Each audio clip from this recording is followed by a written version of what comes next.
Hello students, this is Monica Chiller, your business studies teacher. Welcome to the YouTube channel of Shri Ramabharati Public School. Today in this video we will be discussing with one of the topic from chapter 3 class 11 and topic is government company. I repeat the topic government company.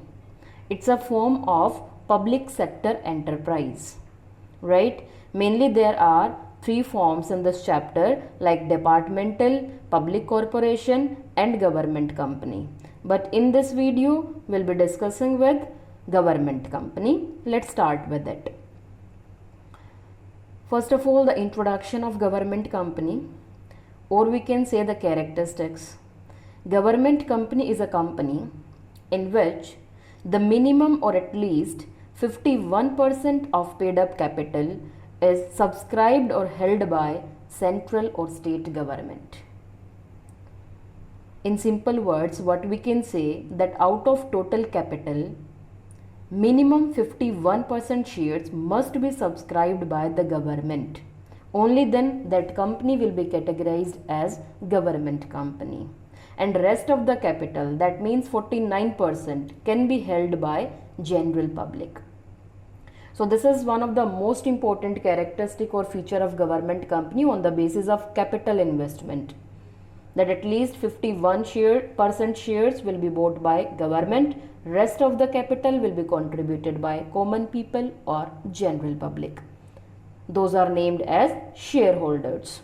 Fine.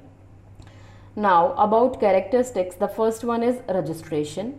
Yes, registration of government company is mandatory under Companies Act 1956.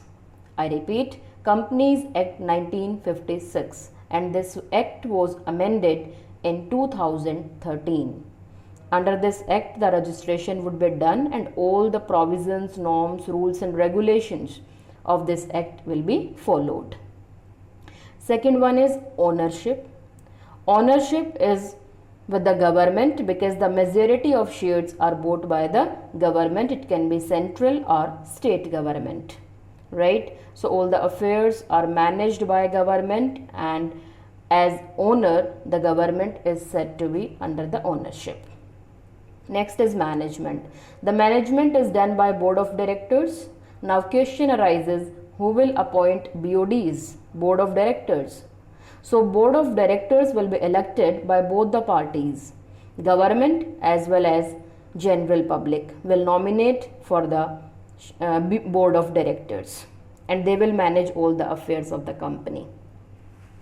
Next is separate legal entity. Yes, of course, there is separate legal existence in the eyes of law because business is registered or company is registered under Companies Act 1956. So all the transactions will take place with the name of company, not by the name of its members. And the next one is financial autonomy. Autonomy means freedom.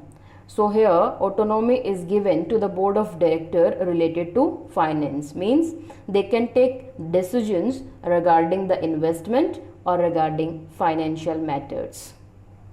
Alright. Now about merits and demerits, you can say advantages and disadvantages. The first point under merits, administrative autonomy, as we discussed under characteristics, that yes, some kind of freedom or autonomy is provided to the board of directors to take their own decision related to finance or administrative work. Next one is greater flexibility. Flexibility is more here when we are comparing all the form of public sector enterprises. Flexibility means the changes which can be made in the company. So alteration is possible, changes can be made with the less number of formalities. Next one is efficient staff. The staff members or the employees who are working in the government company are efficient enough, they are professional in their field, and a particular process is adopted for the recruitment and selection, which is defined under Companies Act 1956. Next one is collaboration. Collaboration means joint venture. So collaboration can be done In case of government company, right, two companies can join their hands to become a single company if they wish for. It is possible. Now about drawbacks, demerits. The first one is autonomy on paper only, means for the sake of papers only the freedom is given. Practically we'll see then there is no such freedom with the board of directors. There is an interference of the government for each and everything. The reason being the majority of shares are subscribed by government. Fine. Next drawback is political interference. Political means the government party. So there is an interference of the government in day-to-day operations also. And the last but not least is government representatives. Government representative means the board of directors, the majority of board of directors are elected by government. So they are the holy solely in the sense they will take all the major decisions in the company. So kind of like government representatives become the whole body for the management in case of government company, right? So this is all about a concept about government company with its characteristics, merits and demerits.